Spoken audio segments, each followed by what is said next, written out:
کہ ہم لا الہ الا اللہ بھی کہہ رہے ہیں اور مزارات پہ جا کے چادر بھی چڑھا رہے ہیں، ہم لا الہ الا اللہ بھی کہتے جا رہے ہیں کہ اللہ کے علاوہ کوئی معبود نہیں، اور اپنی حاجت روائی و مشکل کشائی کے لیے ہم غیروں کے آستانوں پہ جا کے ہم یہ بھی کہتے جا رہے ہیں کہ بابا تیرے در پہ آیا ہوں تو جھولا جھولی بھر کے جاؤں گا۔ ہم ایک طرف لا الہ الا اللہ بھی پڑھتے جا رہے ہیں اور دوسری طرف ہم آستانوں پہ جا کے سجدہ بھی کر رہے ہیں، غیر اللہ کے سامنے سر بھی جھکا رہے ہیں۔ ہم لا الہ الا اللہ پڑھ رہے ہیں کہ سب سے زیادہ علم اللہ کو ہے اور علم کے اعتبار سے وہ ہر جگہ موجود ہے، اور پھر ہم یہی صفت ہم اس کے بندوں میں مان کر یہ عقیدہ بھی رکھ رہے ہیں کہ ہمارے فلاں فلاں کو بھی قیامت تک کا علم ہے، ہمارے فلاں فلاں بزرگ کو بھی قیامت تک کی بات معلوم ہے۔ میرے پیارے ساتھیوں، اگر یہ چیزیں ہمارے اندر شامل ہیں تو یقیناً ہم لا الہ الا اللہ کا تقاضا اور اس کا مطالبہ ہم پورا نہیں کر رہے ہیں۔ لا الہ الا اللہ تو وہ کلمہ ہے کہ اس کو پڑھ لینے سے قبل الموت، اس کو پڑھ لینے سے انسان جنتی ہو جاتا ہے، اور اس کو پڑھے بغیر اگر کوئی آدمی مر گیا حالت کفر میں، حالت شرک میں، تو وہ جہنمی ہو جاتا ہے۔ یہ عقیدہ رکھیے۔ 70 سال تک، 80 سال تک کوئی آدمی گناہوں پہ گناہ کرتا رہا، کفر کرتا رہا، شرک کرتا رہا، اور مرنے سے پہلے شرک سے، کفر سے توبہ کر کے کلمہ پڑھ لیا لا الہ الا اللہ اور مر گیا، لیکن یہ کلمہ نصیب ہو گیا تو جنتی ہو گیا۔ پوری زندگی کفر و شرک کرتا رہا اور لا الہ الا اللہ پڑھے بغیر مر گیا تو جہنمی ہو گیا۔ یقین نہیں آتا؟ آئیے بخاری کے اندر وہ واقعہ آیا ہے، ذرا دیکھیے۔ اسود نامی ایک یہودی جو یہودیوں کی بکریوں کو چرایا کرتا تھا جنگل میں لے جا کر، جب اللہ کے نبی صلی اللہ علیہ وسلم نے خیبر کا محاصرہ کر لیا اور چاروں طرف سے گھیر لیا، خیبر ایک قلعہ تھا جس میں یہودی رہا کرتے تھے، اللہ کے رسول نے اور آپ کے صحابہ نے اس کو گھیر لیا، چاروں طرف سے اس پر محاصرہ کر لیا۔ اس وقت خیبر کے اس قلعے سے ایک آدمی غائب تھا جو بکریاں چرانے کے لیے گیا تھا، جس کا نام تھا اسود۔ جب وہ لوٹ کر آیا، اس نے دیکھا کہ ہمارے قلعے کو چاروں طرف سے محمد اور اس کے ساتھیوں نے گھیر لیا ہے صلی اللہ علیہ وسلم۔ تو اس نے صحابہ سے کہا کہ اے صحابیوں، میں تمہارے نبی سے محمد الرسول اللہ سے ملنا چاہتا ہوں۔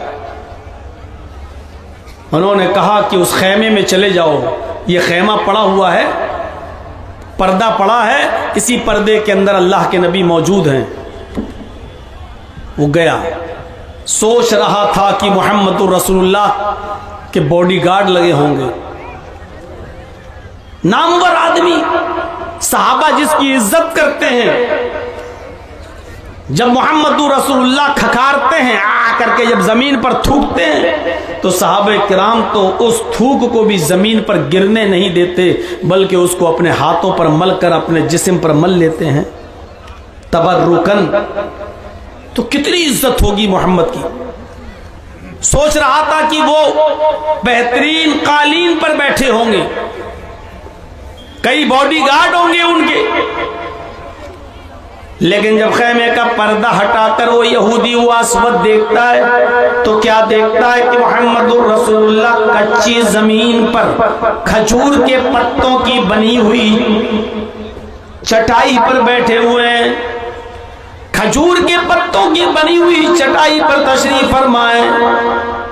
اس نے صحابہ سے کہا ارے مجھے تمہارے نبی سے ملنا ہے، کسی معمولی آدمی سے نہیں ملنا۔ صحابہ نے بتایا یہی محمد رسول صلی اللہ علیہ وسلم ہے۔ تعجب کر گیا، جس کے بارے میں اتنا سنا اور وہ اتنی سمپل زندگی، اتنی سادہ زندگی، اندر جاتا ہے اللہ کے نبی صلی اللہ علیہ وسلم سے ملاقات کی غرض سے۔ آپ نے اس کو اپنے پاس آنے کی اجازت دے دی، گفتگو ہونے لگی، شروع ہو گئی بات چیت۔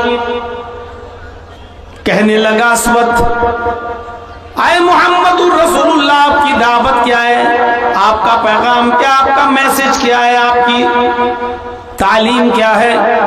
آپ نے فرمایا بس میری دعوت صرف ایک ہے، زیادہ نہیں، ایک ہی دعوت لے کر میں آیا ہوں اور اسی دعوت کو عام کر رہا ہوں، اور وہ دعوت ہے لا الہ الا اللہ۔ اس بات کی گواہی دے دو کہ اللہ کے علاوہ کوئی معبود نہیں۔ اس نے کہا اگر اس دعوت کو میں نے مان لیا تو میرے لیے کیا ہے؟ آپ نے فرمایا لکل جنہ، اگر اس دعوت کو تم قبول کر لیتے ہو تو تمہارے لیے جنت ہے، اور اگر اس دعوت کو تم قبول نہیں کرتے اور اس دعوت کو قبول کیے بنا مر گئے تو تمہارے لیے جہنم ہے۔ وہ اسود جانتا تھا لا الہ الا اللہ اگر کہہ دوں گا تو لا الہ الا اللہ کا مطلب کیا ہے، ہمیں کیا کیا چھوڑنا پڑے گا، کن کن چیزوں کو ہمیں ترک کرنا پڑے گا۔ وہ لا الہ الا اللہ کا معنی ہم مسلمانوں سے زیادہ جانتا تھا۔ وہ جانتا تھا کہ محمد رسول اللہ صلی اللہ علیہ وسلم جس لا الہ الا اللہ کا کلمہ ہمارے منہ سے نکلوانا چاہتے ہیں، اس کا مطلب یہ کیا ہے، ہمیں کن کن کو چھوڑنا پڑے گا، کن کن کی عبادت ترک کرنا پڑے گی، کن کن سے مدد مانگنا ترک کرنا پڑے گا۔ وہ اس بات کو اچھی طریقے سے جانتا تھا۔ کہنے لگا محمد ابن عبداللہ اگر میں نے یہ کلمہ پڑھ لیا تو میرے لیے کیا ہے؟ فرمایا لکل جنہ، تیرے لیے جنت ہے۔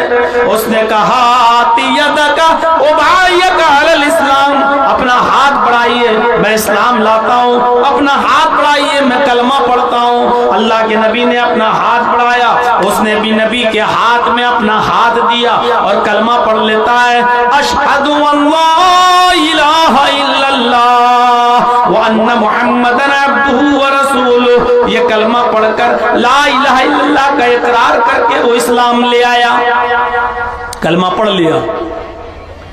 کہنے لگا اب میرے لیے کوئی کام بتائیے۔ اے اللہ کے نبی اسلام تو لے آیا، اب میرا کام کیا ہے؟ اے اللہ کے رسول میں اسلام لے آیا، اب میں کیا کروں؟ ابھی تک تو میں یہودیوں کی بکریاں چراتا ہوں، اب کیا کروں جب اسلام لے آیا ہوں؟ اب بیوی بچوں کو پالنا ہے، پوسنا ہے، کھلانا ہے، پلانا ہے، اب میں کیا کروں؟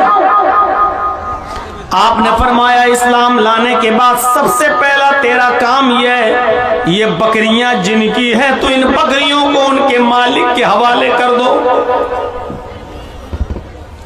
آج تو اسلام ہے ہمارے پاس اور مسلمان ہیں ہم، پھر بھی دوسروں کی امانتیں کھائے بیٹھے ہیں، دوسروں کی زمین و جائیداد پر قبضے کیے بیٹھے ہیں۔ اللہ کے رسول نے فرمایا کہ اگر تم اسلام لا چکے ہو، کوئی کام کرنے سے پہلے تمہیں کوئی کام بتاؤں اس سے پہلے تمہاری ڈیوٹی یہ ہے کہ یہ جو بکریاں ہیں جن کی ان کے حوالے کر دو، کیونکہ اگر تم نے کوئی بھی کام کیا لیکن یہ بکریاں تمہارے پاس رہ گئیں تو تمہاری کوئی عبادت قبول نہیں ہوگی، پہلے ان بکریوں کو ان کے حوالے کرو۔ ارے ہم دوسروں کے کیا حق ادا کریں گے؟ آج تک ہم نے اپنی بہنوں کا اور اپنی بیٹیوں کا حق ادا نہیں کیا ہے۔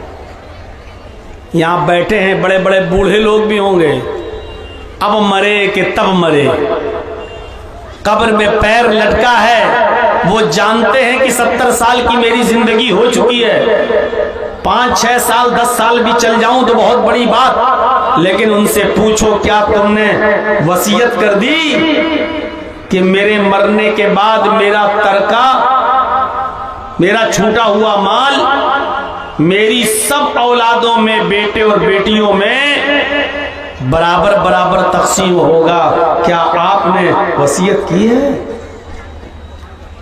اتنا یاد رکھیے گا اور مسئلہ جان لیجئے گا، اگر آپ اپنی زندگی میں اگر آپ دیتے ہیں نا، بٹوارا کرتے ہیں اپنی زندگی میں، تو آپ کو سب کو برابر برابر دینا ہوگا۔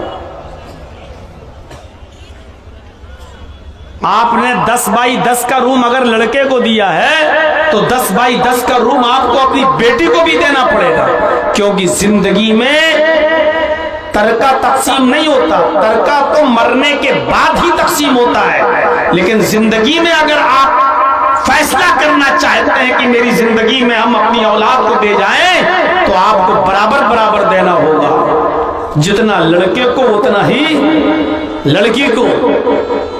ہاں، مرنے کے بعد ایک الگ معاملہ ہے، جب آپ کا ترکہ تقسیم ہوگا تو جتنا لڑکے کا حصہ ہے اس سے آدھا آپ کی بیٹی کو ملے گا، وہ ایک الگ مسئلے آ جاتے ہیں۔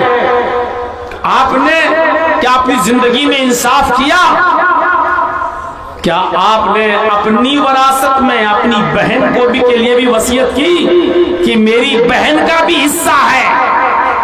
مجھے معلوم ہے پچھلی سال جب رمضان کا مہینہ آیا تھا اور میں اپنے شہر میں اٹاوا میں تھا، روزے کی حالت میں مسجد میں جب میں گیا ظہر کی نماز کے لیے، جمعرات کا دن تھا، تو میں وضو بنا رہا تھا جب مسجد میں، تو وضو سے فارغ ہونے کے بعد ایک لڑکا مسئلہ پوچھتا ہے کہ مولانا ایک بات بتائیے، ابھی ہم جو کلہ کر رہے تھے وضو بناتے وقت ایسے پانی، تو کلہ کرنے کے بعد زبان میں تھوڑا پانی تو لگا ہی رہتا ہے، بھئی آپ نے ایسے لیا پانی جو کلہ کیا تو پانی تو تھوڑا سا زبان میں لگا ہی ہے، آپ دانتوں سے ایسے تھوڑی کرتے ہیں، ایسے تھوڑی کرتے ہیں، آپ نے پانی لیا کلہ کیا، اب زبان میں جو پانی لگا رہ گیا، چپکا رہ گیا، تھوک نگلتے وقت وہ پانی جو زبان میں چپکا ہے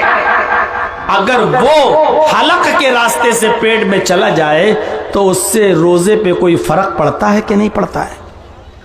میں نے کہا یار یہ تو بڑا نیک آدمی ہے، دیکھو کیسا مسئلہ پوچھ رہا ہے بیچارہ۔ میں نے اس سے کہا کہ تم نے مسئلہ تو اچھا پوچھا ہے، لیکن کل جمعہ ہے، انشاءاللہ جمعے کے خطبے میں میں وہ مسئلہ بیان کروں گا، سب کو فائدہ ہو جائے گا، تمہارے اکیلے کو کیا ہے، کل ہم جمعے میں بتا دیں گے انشاءاللہ۔ اگلے دن جمعہ تھا، وہ پہلی صف میں آ کے بیٹھا ہوا تھا کہ آج مولانا صاحب مسئلہ بتائیں گے اور لوگوں سے میں کہوں گا کہ دیکھو میں نے پوچھا تھا۔ مجھے ایک دن کا جو موقع ملا، اس ایک دن میں مجھے میرے محلے کے اور گاؤں کے لوگوں نے بتایا مولانا کیا پوچھ رہا تھا، میں نے کہا کل بتاؤں گا انشاءاللہ جمعے میں۔ کہا ارے وہ تو بڑا بے ایمان آدمی ہے، بڑا کمینہ آدمی ہے، وہ مسئلہ پوچھتا ہے آپ کے پاس آتا ہے۔ اس نے اپنی بہنوں کا حق مارا ہے، اپنے بیٹی کا حق مارا ہے، اپنے بیٹوں کو دے دیا اپنی زندگی میں کہ جاؤ یہ تمہارا یہ تمہارا، اور بیٹیوں کی شادی کر دی، ان کو کچھ دیتا ہی نہیں، کہتا نہیں بیٹیوں کا کیا ہے، شادی کر تو دی، جہیز دے تو دیا، نہ اپنی بہن کو دیا نہ بیٹیوں کو دیا۔ اب دوسرے دن جب جمعے کا دن تھا، میں نے خطبہ دیا اور آدھے گھنٹے کا ہی خطبہ ہوتا ہے، میں نے اسی خطبے میں بیان کیا کہ لوگ مسئلہ پوچھتے ہیں، زبان کا چپکا ہوا پانی اگر حلق کے راستے سے پیٹ میں چلا جائے تو روزے پہ فرق پڑتا ہے کہ نہیں پڑتا ہے؟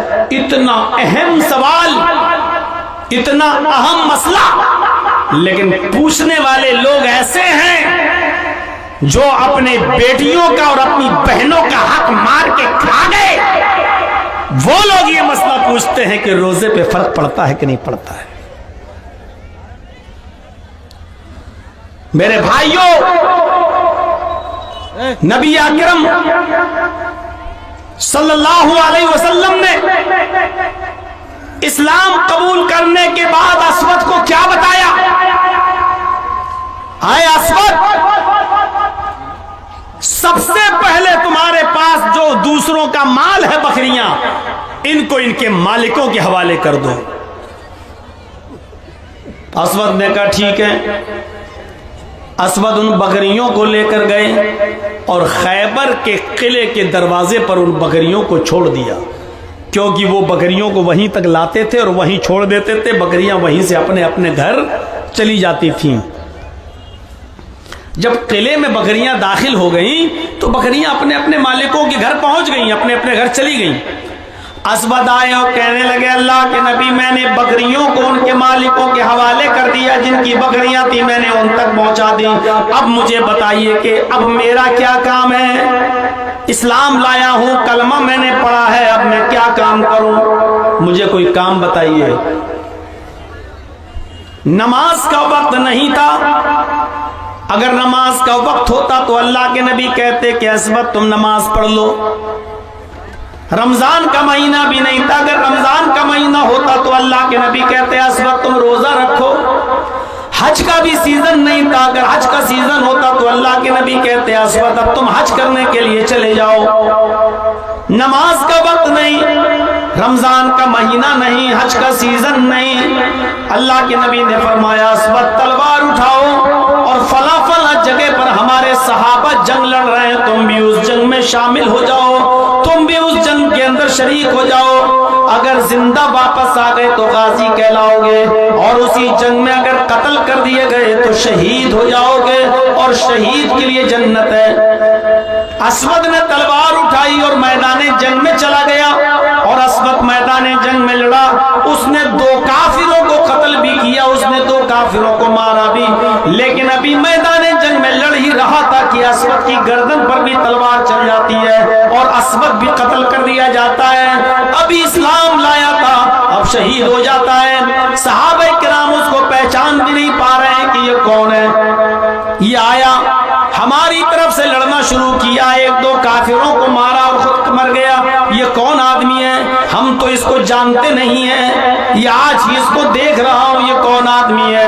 اللہ کے نبی کو بلایا گیا، ایک اجنبی آدمی قتل کر دیا گیا ہے، ہماری طرف سے لڑ رہا تھا، مارا گیا ہے، ہمیں معلوم نہیں کہ وہ مسلمان ہے یا نہیں، ہم اس کو دفن کریں یا کیا کریں، ہم اس کی جنازے کی نماز پڑھیں یا نہ پڑھیں۔ اللہ کے نبی صلی اللہ علیہ وسلم کو جب خبر دی گئی تو نبی اکرم صلی اللہ علیہ وسلم آئے، اور آنے کے بعد آپ نے اسود کی لاش دیکھی، اسود کی باڈی دیکھی، شہید پڑا ہے، اسود کی گردن پہ تلوار چلی ہوئی ہے۔ اللہ کے نبی کی آنکھوں میں آنسو آ گئے اور روتے ہوئے فرمایا صحابیو یہ تمہارا بھائی ہے، آج ہی تو اسلام لایا ہے، آج ہی تو اس نے کلمہ پڑھا ہے، اشہد ان لا الہ الا اللہ، آج ہی تو اس نے یہ کلمہ پڑھ کر اسلام قبول کیا ہے اور میدان جنگ میں آ گیا۔ جس وقت اس نے کلمہ پڑھا تھا نماز کا وقت نہیں تھا، رمضان کا مہینہ نہیں تھا، حج کا سیزن نہیں تھا، اس لیے ڈائریکٹ میں نے جہاد کے لیے بھیج دیا ہے، اور یہاں بھی آیا تو قتل کر دیا گیا، شہید ہو گیا۔ آئے میرے ساتھیوں، آئے میرے صحابیوں، یہ پہلا وہ شخص ہے جس نے ایک وقت کی بھی نماز نہیں پڑھی، ایک بھی روزہ نہیں رکھا، ایک بھی حج نہیں کیا، لیکن اللہ نے اس کو جنت کے اندر داخل کر دیا، صرف اس لیے کہ اس نے آج یہ کلمہ پڑھا تھا اشہد ان لا الہ الا اللہ۔ غور کرو، کلمہ پڑھا، ایک وقت کی نماز نہیں، ایک بھی روزہ نہیں، اور کہاں گیا؟ جنت کے اندر۔ کیوں؟ لا الہ الا اللہ۔ اگر یہ کلمہ نہ پڑھا ہوتا تو کہاں جاتا؟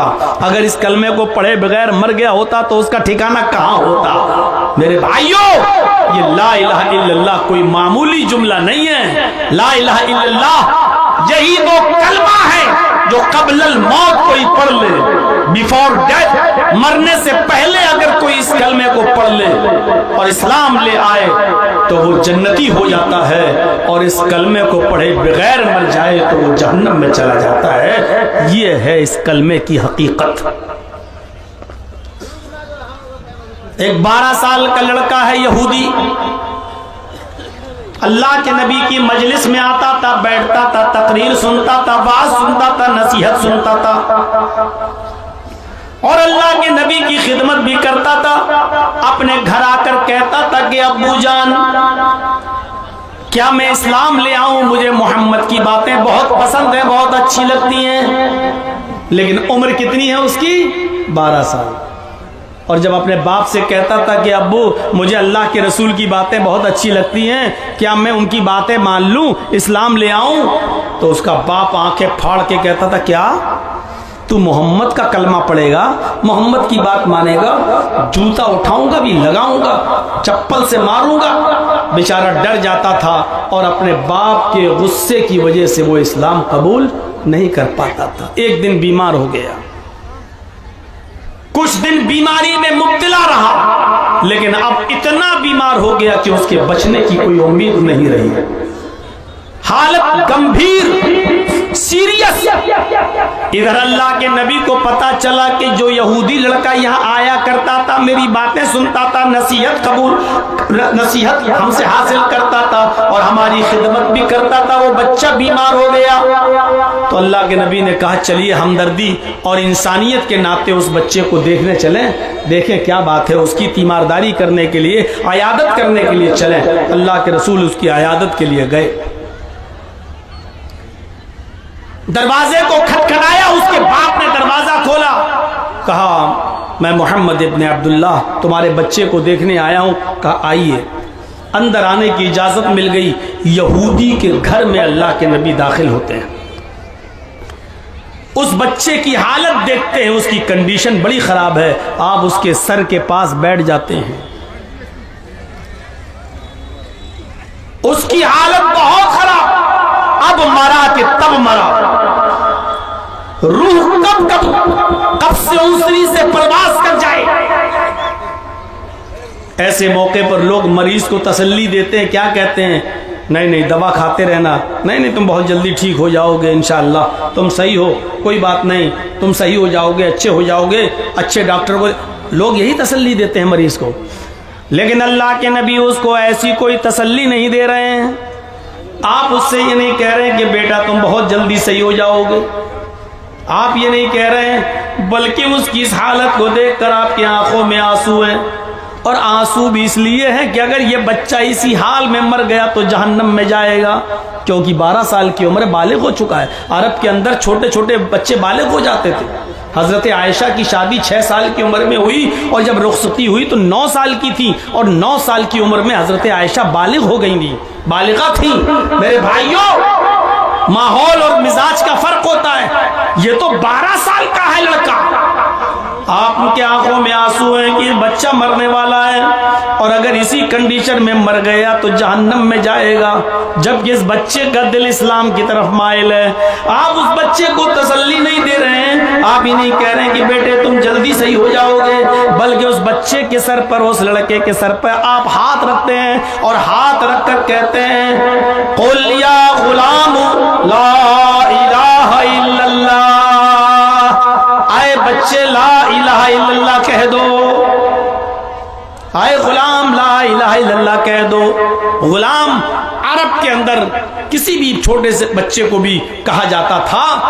آپ نے اس سے کہا قل یا غلام لا الہ الا اللہ، بیٹا لا الہ الا اللہ پڑھ لے، بچے لا الہ الا اللہ کا اقرار کر لے، پڑھ لے۔ اس نے نبی کے چہرے کو دیکھا، پھر اپنے باپ کے چہرے کو دیکھا کہ میرا باپ کیا کہتا ہے۔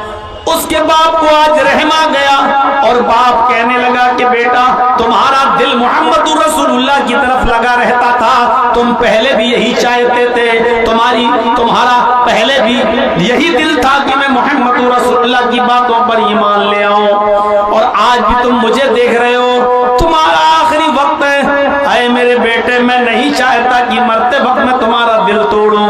اس باپ کی زبان سے نکلا اطیع ابا القاسم یا بنیا، اطیع ابا القاسم، اے میرے بیٹے تم ابو القاسم کی بات مان لو، تم محمد رسول اللہ کی بات مان لو، یعنی اللہ کے نبی تم سے جو کہہ رہے ہیں تم ان کی بات مان لو، یعنی کلمہ پڑھنا چاہو تو کلمہ پڑھ لو، میری طرف سے اب ڈرنے کی ضرورت نہیں ہے، میں کھلی چھوٹ دیتا ہوں۔ اب اس بچے نے جو 12 سال کا تھا، اپنے باپ کی پرمیشن سنی، اجازت سنی، تو فوراً کہنے لگا اشہد ان لا الہ الا اللہ، اشہد ان لا الہ الا اللہ۔ اس نے یہ کلمہ پڑھا، اور کلمہ پڑھتے ہی وہ اسلام لے آیا، کلمہ پڑھتے ہی وہ مسلمان ہو گیا، کلمہ پڑھتے ہی اسلام کے دائرے کے اندر وہ داخل ہو گیا. اور تعجب تو یہ کہ جیسے ہی اس نے کلمہ پڑھا اشہد ان لا الہ الا اللہ، ابھی کلمہ نکلا ہی تھا کہ اس کی کلمے کے ساتھ ساتھ اس کی روح بھی قبض عنصری سے پرواز کر گئی، اس کا انتقال بھی ہو گیا. وہ یہودی بچہ جو ابھی کلمہ پڑھا، کلمہ پڑھنے کے بعد اس کا انتقال ہو گیا، اس کی روح بھی نکل گئی. سب دیکھ رہے ہیں، دھڑکنیں بند، سانس بند. نبی اکرم صلی اللہ علیہ وسلم جو اس کے پاس بیٹھے تھے، جب آپ کو یقین ہو گیا کہ یہ بچہ انتقال کر گیا، یہ بچہ مر گیا، لیکن اب چہرے پر رونا پن نہیں، چہرہ بگڑا ہوا نہیں، بلکہ آپ کے چہرے پر مسکراہٹ آ گئی، اور آپ اس کے سر کے پاس سے اٹھے اور کھڑے ہو کر یہ جملے آپ نے اپنی زبان سے ادا کیے: الحمدللہ الذی انقذہ عن النار. تمام تعریفیں اس اللہ کے لیے ہیں جس نے اس بچے کو جہنم کی آگ میں جلنے سے بچا لیا. تمام تعریفیں اس اللہ کے لیے جس نے اس بچے کو جہنم کی آگ سے محفوظ فرما لیا، جس نے اس بچے کو جہنم کی آگ میں گرنے سے بچا لیا، جہنم میں جلنے سے بچا لیا. میرے بھائیوں، 12 سال تک وہ بچہ کافر رہا، 12 سال تک اپنی منمانی کرتا رہا، 12 سال تک اسلام نہیں لایا، ایمان نہیں لایا، اور جب مرا کلمہ پڑھ کر اشہد ان لا الہ الا اللہ، تو تعجب تو یہ کہ مرنے کے بعد ایک وقت کی بھی نماز نہیں پڑھا، ایک دن کا بھی روزہ نہیں رکھا، ایک بھی حج نہیں کیا، تھوڑا سا مال بھی غریبوں اور مسکینوں میں اللہ کی راہ میں صدقہ اور خیرات نہیں کیا. لیکن اللہ کے نبی کیا کہہ رہے ہیں؟ الحمدللہ الذی انقذہ عن النار. تمام تعریفیں اس اللہ کے لیے جس نے اس کو جہنم کی آگ سے بچا لیا. یہ بچہ کلمہ پڑھتے ہی جنت کے اندر داخل ہو گیا، جہنم کی آگ سے بچا لیا گیا. یہ ہے کلمہ لا الہ الا اللہ. اس کلمے کو کلنکت ہونے سے بچاؤ. لا الہ الا اللہ بھی پڑھو اور کہو بابا 10 سالیں ہو گئی، 15 سالیں ہو گئی، بیٹا نہیں ہو رہا ہے، بیٹی نہیں ہو رہی ہے، مجھے بیٹا دلا دو، بیٹی دے دو. یہ کلمے کو کلنکت کرنا ہوا، یہ کلمے پر داغ لگانا ہوا. اور ایسے کلمے کی کوئی ضرورت نہیں اللہ کو کہ تم اللہ کو بھی پکارو اور دوسرے کو بھی پکارو، نہیں. خالصتاً للہ، صرف اللہ کو پکارا جائے گا، بس اللہ سے مانگا جائے گا، بس. اچھا، 2 واقعے میں نے آپ کے سامنے رکھ دیے، اور دونوں نے ایک وقت کی نماز نہیں پڑھی اور کہاں گئے؟ جنت میں. ایک اسود اور دوسرا یہ. آئیے اب ایک واقعہ میں آپ کو ایسا بتاتا ہوں کہ آپ تعجب کریں گے. پوری زندگی نبی کی خدمت کی، نبی کا ساتھ دیا، لیکن مرتے وقت کلمہ نصیب نہیں ہوا. نبی کی خدمت کرنے کے باوجود وہ آدمی کہاں گیا؟ جہنم میں گیا. واقعہ سنا ہوگا نا آپ نے ابو طالب کا. کون تھے؟ نبی کے چچا. خدمت کتنی کی، خدمت کتنی کی آپ کو اندازہ نہیں. اللہ کے یہاں سے اندازہ لگائیے. اللہ کے نبی جناب محمد رسول اللہ صلی اللہ علیہ وسلم جب پیدا ہوئے تو باپ کا چہرہ نہیں دیکھا. اللہ کے نبی جب اپنی ماں کے پیٹ سے باہر آئے تو باپ کا چہرہ نہیں دیکھا. باپ پہلے ہی انتقال کر چکے تھے 2 مہینہ. اے بھیا جس کو اٹھنا ہو ابھی سے اٹھ کے چلے جاؤ یار، ایک ایک کر کے اٹھ رہے ہو، ڈسٹرب کر رہے ہو سامنے سے. باپ کا چہرہ نہیں دیکھا. اور جب محمد الرسول اللہ کی عمر 6 سال کی ہوئی، اور 6 سال کتنا بڑا بچہ ہوتا ہے آپ کو اپنے دماغ میں رکھیے. 6 سال کا بچہ جب نبی اکرم کی عمر 6 سال کی ہوئی تو کہاں آئے؟ اپنی ماں کے ساتھ مدینے آئے. یسرب اس کا پرانا نام تھا، یسرب. مدینے آئے اپنے ننیال، اپنے نانا ماموں کے یہاں. اور جب ماں 1 مہینہ مدینے میں رہنے بعد جب مکے کی طرف پھر لوٹنے لگی تو مدینے سے کچھ ہی تھوڑی دوری پر ایک مقام تھا جس کا نام تھا مقام ابوا، اور وہیں پر محمد الرسول اللہ کے باپ عبداللہ دفن تھے۔ ماں اپنے شوہر کی، محمد الرسول اللہ کی ماں اپنے پتی کی، اپنے ہسبینڈ کی قبر کو دیکھنے کے لیے گئیں اور اپنے بیٹے سے کہا محمد چلو ہم تمہیں بھی تمہارے باپ کی قبر دکھاتے ہیں، اور جب اشارہ کیا کہ یہ تمہارے باپ کی قبر ہے، وہیں پر ماں اپنے شوہر کی جدائی برداشت نہیں کر سکیں، یاد آئی اور اٹیک کرتا ہے محمد کی ماں آمینہ کو، اور اسی جگہ پر مقام ابوا پہ اپنے شوہر کی قبر کے پاس آمینہ کی بھی روح نکل جاتی ہے۔ باپ کی قبر کو دیکھتے دیکھتے بیٹے نے اپنی ماں کو بھی کھو دیا۔ سوچئے، باپ کی قبر کو ابھی دیکھ بھی نہیں پایا صحیح سے، اور اسی جگہ پر ماں کا بھی انتقال ہو گیا، اور وہیں پر ان کی ماں کو بھی دفن کیا گیا۔ سوچو 6 سال کی عمر میں باپ بھی نہیں ماں بھی نہیں، اب کس نے پالا؟ عبد المطلب نے، لیکن عبد المطلب بھی صرف 2 سال تک پال پائے، یہاں 8 سال کے ہوئے محمد ابن عبداللہ، ادھر عبد المطلب بھی چھوڑ کر چلے گئے۔ 8 سال کی عمر میں ابو طالب نے اپنے ہاتھ میں لیا اپنے بھتیجے کو، اور 8 سال سے لے کر 25 سال تک اپنے پاس رکھا، کھلایا پلایا پال پوس کر بڑا کیا، اور 25 سال کی عمر میں پہلی شادی حضرت خدیجہ سے کرائی جن کی عمر 40 سال تھی۔ میرے بھائیوں، اور 40 سال کے جب آپ ہوئے تو آپ کو نبوت ملی۔ سوچئے 8 سال سے لے کر 40 سال تک ابو طالب نے خیال رکھا، یہ 32 ایئر 32 سال کی زندگی ابو طالب اپنے پاس رکھے رہے، کھلاتے رہے پلاتے رہے، پروان چڑھاتے رہے، اور جب اللہ کے رسول کو رسالت ملی، نبوت ملی، اور آپ نے جب توحید کی دعوت دی تو دشمنوں سے بچاتے رہے، حفاظت کرتے رہے، یہاں تک کہ جب دشمنی حد سے آگے بڑھ گئی اور تمام کافرین مکہ متفق ہو کر نبی ابو طالب کے پاس آئے اور کہنے لگے کہ ابو طالب اب پانی بہت آگے چڑھ گیا ہے، سر سے اوپر چڑھ چکا ہے، تمہارے بھتیجے کی لنترانی اب ہم نہیں سنیں گے، بہت الٹا سیدھا غلط سلط ہمارے معبودوں کے بارے میں تمہارا بھتیجا بول چکا ہے، اب اس کی زبان پر کنٹرول کرو، اور نہیں کرتے ہو تو ہم اس کو اپنے حساب سے سزا دیں گے، بعد میں یہ مت کہنا کہ میرے بھتیجے کا قتل کر دیا، میرے بھتیجے کو مار ڈالا۔ ابو طالب نے اپنے بھتیجے محمد کو بلایا اور کہا بھتیجے میرے اوپر اتنا بوجھ نہ ڈالو کہ میں برداشت نہ کر سکوں، میرے ناتوا کندھوں پر، میرے کمزور کاندھوں پر اتنا بوجھ نہ ڈالو کہ میں برداشت نہ کر سکوں، یہ میرے دشمن اب تیرے دشمن بن چکے ہیں، خون کے پیاسے ہیں، تجھے قتل کرنا چاہتے ہیں، تو دین کی دعوت چھوڑ دے، توحید کی دعوت چھوڑ دے، ان کو ان کے اسی حال پہ رہنے دے، تو ان کو برا بھلا مت کہے، چھوڑ دے ان کو ان کے حال پر۔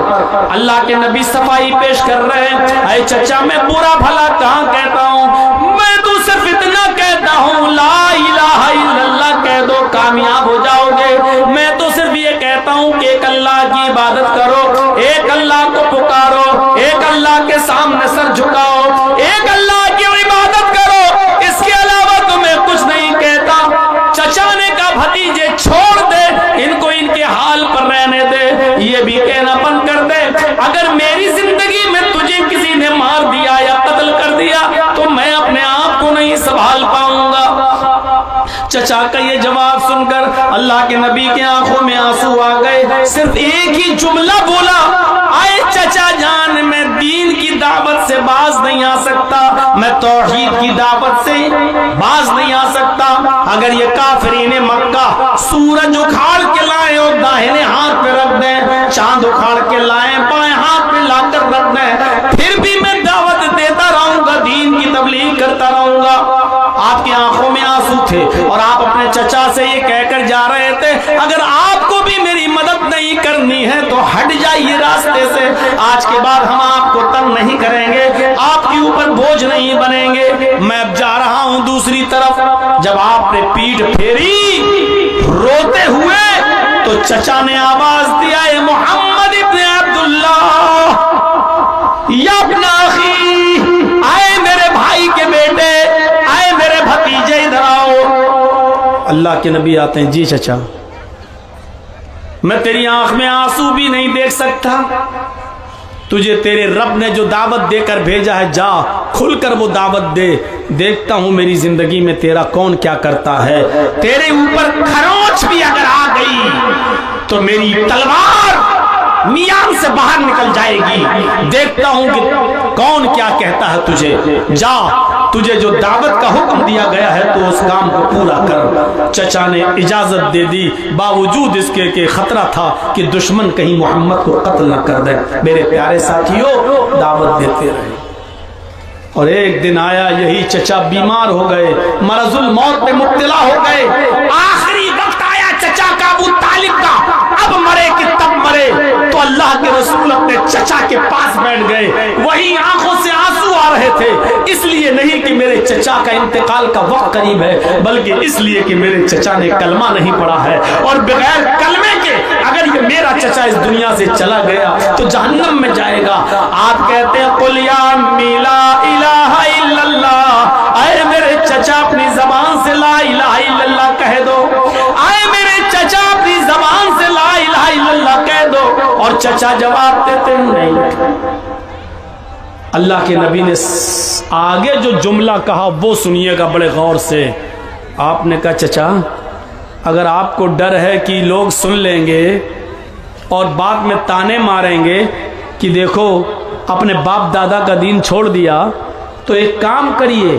اللہ کے رسول نے اپنا کان بڑھا دیا، اپنے چچا کو اٹھا لیا اور چچا کا منہ اپنے کان میں لگا دیا اور کہا قل یا امی فی اذنی لا الہ الا اللہ، آئے میرے چچا میرے کان میں پڑھ دیجئے لا الہ الا اللہ، کسی کو پتہ نہیں چلے گا، ہم جانیں آپ جانیں، بس میرے کان میں پڑھ دیجئے، میرے کان میں کہہ دیجئے لا الہ الا اللہ۔ قیامت کے دن میں اللہ سے گواہی دوں گا، اے اللہ مرتے وقت میرے چچا نے میرے کان میں لا الہ الا اللہ پڑھا، تو بخش دے، اور انشاءاللہ میں اللہ سے بحث حجت کر کے آپ کو بخشوا لوں گا، اللہ کے سامنے گواہی دے کر میں آپ کو جنتی بنوا دوں گا، اللہ سے سفارش کر کے میں آپ کو جنت میں لے جاؤں گا، میرے کان میں پڑھ دیجئے لا الہ الا اللہ، کسی کو پتہ نہیں چلے گا۔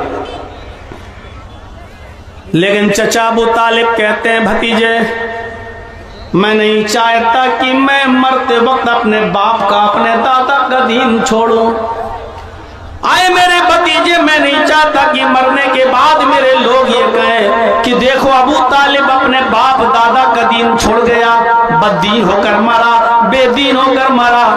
آئے میرے بھتیجے سوری، میں تمہارے کان میں بھی لا الہ الا اللہ نہیں پڑھ سکتا، میں چپکے سے بھی لا الہ الا اللہ کا اقرار نہیں کروں گا۔ اے میرے بھتیجے میں اسی دین پہ مرنا چاہتا ہوں جو میرے باپ کا میرے دادا کا دین تھا۔ ابو طالب نے کلمہ نہیں پڑھا اور ابو طالب کا انتقال ہو گیا، بغیر کلمہ پڑھے مر گئے۔ پوری زندگی نبی کی خدمت کی، پوری زندگی نبی کی سیوا کی، پوری زندگی نبی کو چاہا، پوری زندگی نبی کو مانا، پوری زندگی نبی کا ساتھ دیا، لیکن کلمہ پڑھے بغیر مر گئے۔ کہاں گئے؟ جہنم میں۔ اور ایک بار اللہ کے رسول نے ہاتھ اٹھا کر دعا بھی کی کہ اے اللہ میرے چچا کو بخش دے، وہ مجھے بہت چاہتا تھا، میری بہت خدمت کی، میری بہت دیکھ ریکھ کی، اللہ میرے چچا کو بخش دے۔ اللہ نے آسمان سے جبریل کو بھیج دیا یہ کہتے ہوئے کہ محمد سے کہہ دو کہ کسی مومن کے لیے جائز نہیں ہے کہ کسی کافر اور مشرک کے لیے دعائے مغفرت کرے۔ تیرا چچا حالت کفر میں مرا ہے، وہ جہنم میں جائے گا، 70 مرتبہ بھی اے محمد اپنے چچا کے لیے تم دعا کرو گے تو اللہ تمہاری دعا قبول نہیں کرے گا۔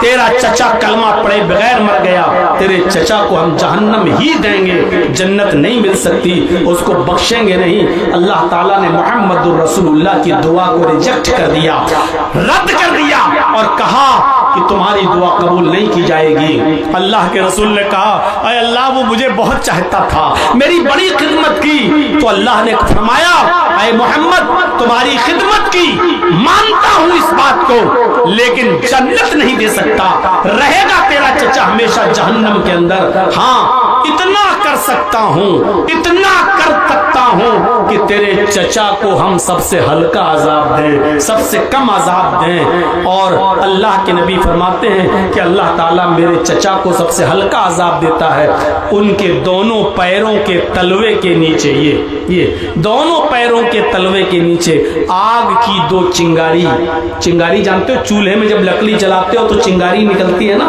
پھٹ سے پھوٹتی ہے ایک دم، دو چنگاری ایک اس پیر کے نیچے اور دوسرا دوسرے پیر کے نیچے رکھ دی، بس۔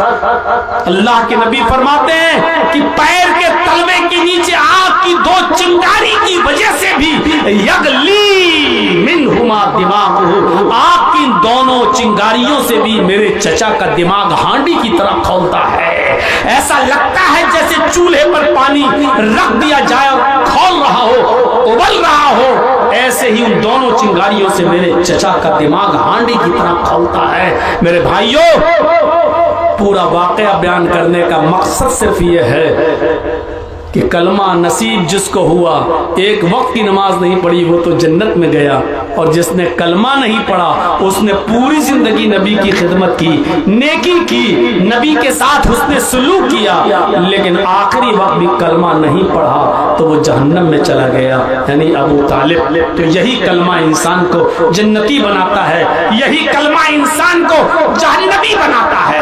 یہ پہلی چیز ابھی لا الہ الا اللہ پر میں نے تھوڑا زیادہ وقت آپ کا لے لیا، دوسری چیز پر ہم آپ کو تھوڑا سا کھینچ کر لاتے ہیں، وَأَدْنَاهَا إِمَاطَةُ الْأَذَى عَنِ الطَّرِيقِ، راستے سے تکلیف دہ چیز کو ہٹا دینا۔ آپ بائک سے جا رہے ہیں یا فور ویلر سے جا رہے ہیں اور آپ کو بیچ راستے میں کیلے کا چھلکا پڑا ہوا دکھ جائے تو آپ کی ذمہ داری بنتی ہے کہ آپ اپنی گاڑی کو سائیڈ میں لگائیں اور کیلے کے چھلکے کو بیچ سڑک سے ہٹا کر آپ باہر پھینک دیں، کیونکہ آپ تو گزر جائیں گے گاڑی کو دائیں بائیں کر کے، لیکن کہیں کوئی بوڑھا آدمی، کوئی اندھا آدمی اگر اس کا پیر اس کیلے کے چھلکے پر پڑ گیا اور پھسل کے گر گیا تو میرے بھائیوں، بڑھاپے میں تو ہڈی جب ٹوٹتی ہے تو جلدی جڑتی نہیں ہے۔ اس لیے کوئی کانٹا پڑا ہے تو اس کو ہٹا دو، کوئی چھلکا پڑا ہے تو اس کو ہٹا دو، کوئی پتھر پڑا ہے تو اس کو ہٹا دو۔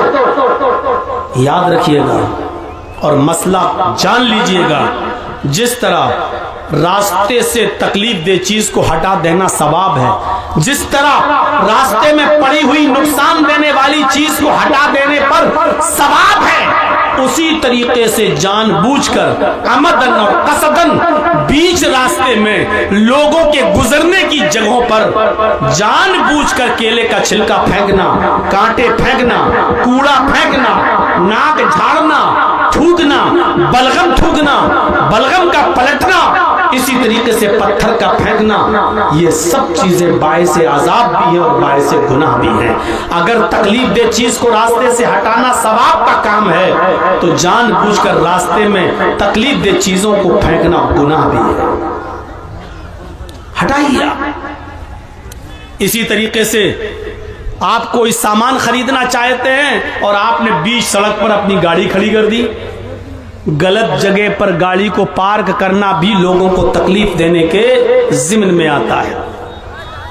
اسی طریقے سے آپ کے گھر میں شادی ہو رہی ہے اور گھر کے باہر آپ نے ٹینٹ لگا دیا، جبکہ وہ گزرنے کا راستہ ہے، لوگوں کے آنے جانے کا راستہ ہے، آپ نے شادی کا ٹینٹ لگا دیا، اب آپ کے گھر پہ ہونے والی شادی میں راستہ آپ نے روک دیا، اب لوگوں کو گھوم کر 2 کلومیٹر دور جانا پڑتا ہے اور گھوم کر 2 کلومیٹر دور سے آنا پڑتا ہے۔ یہ بھی آپ لوگوں کا راستہ نہیں روک سکتے ہیں، آنے جانے والے راستے میں۔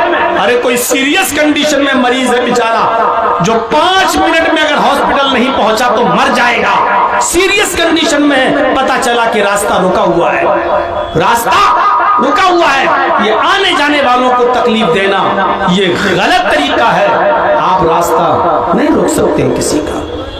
اسی طریقے سے لوگوں کو تکلیف دینے کا ایک معنی یہ بھی ہے، ابھی رمضان کا مہینہ جو 2 مارچ سے شروع ہو رہا ہے